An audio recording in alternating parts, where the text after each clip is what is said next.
No loss but break even points. ನಾನು ಈ ವಿಷಯನ ಕಸ್ಟಮರ್ಗೆ ಡಿಸ್ರೆಸ್ಪೆಕ್ಟ್ ಮಾಡಬೇಕು ಅಂತ ಹೇಳ್ತಾ ಇಲ್ಲ, ಬಟ್ ಈ ಥರ ಯಾರೂ ಮಾಡಬೇಡಿ ಅಂತ ರಿಕ್ವೆಸ್ಟ್ ಮಾಡ್ತಾಯಿದ್ದೀನಿ. ನನ್ನ ಹತ್ರ ಒಬ್ಬರು ಕಸ್ಟಮರ್ ಬಂದಿದ್ದರು. ಅವರು ಸ್ಯಾರಿ ಸೆಲೆಕ್ಟ್ ಮಾಡಿಕೊಂಡ್ರು. ಸ್ಟಾರ್ಟಿಂಗಲ್ಲೇ ತುಂಬ ಬಾರ್ಗೇನ್ ಮಾಡಿದ್ರು. ಕೊನೆಗೆ 2200 ಬಿಲ್ ಆಯಿತು. ಅವ್ರು ಇಲ್ಲ, ನಾನು 2000 ಕೊಡ್ತೀನಿ ಅಷ್ಟೇ ಅಂದರು. ಆದರೆ ನನ್ನ ಹತ್ರ ಇವಾಗ 1000 ಮಾತ್ರ ಇದೆ, ಇನ್ನು 1000 15 ಡೇಸ್ ಬಿಟ್ಕೊಂಡು ಕೊಡ್ತೀನಿ ಅಂತ ಅಂದರು. ಒಂದು ಸಲ ಬಂದು 500 ಕೊಟ್ಟರು. ಇನ್ನು 500 ಬ್ಯಾಲೆನ್ಸ್ ಇರುತ್ತೆ ಮೇಡಮ್ ಅಂತ ಅಂದರೆ, ಇಲ್ಲ ನಾನು ಕೊಡೋದೇ 400 ಅಂದರು. ನಾನು ಓಕೆ ಅಂದೆ. ಮತ್ತೆ 1 ಮಂತ್ ಬಿಟ್ಕೊಂಡು ಬಂದರು. 500 ನೋಟ್ ಕೊಟ್ಟರು.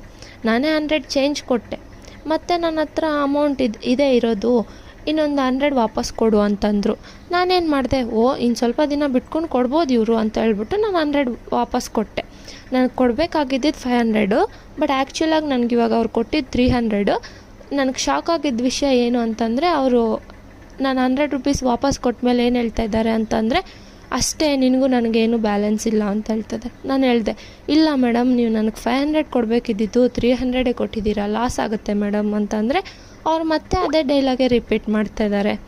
ನಾನು ದಯವಿಟ್ಟು ಕೇಳ್ತೀನಿ, ನೀವು ಸ್ಟಾರ್ಟಿಂಗಲ್ಲೇ ಪರ್ಚೇಸ್ ಮಾಡಬೇಕಾದ್ರೇ ಬಾರ್ಗೇನ್ ಮಾಡಿರ್ತೀರ, ಮತ್ತೆ ಕೊಡಬೇಕಾದ್ರೆ ಎಲ್ಲ ತುಂಬ ಬಾರ್ಗೇನ್ ಮಾಡಿದ್ರೆ ಸೆಲ್ಲರ್ಸ್ಗೆ ತುಂಬಾ ಲಾಸ್ ಆಗುತ್ತೆ. ಈ ಥರ ಯಾರೂ ಮಾಡೋಕ್ಕೆ ಹೋಗಬೇಡಿ.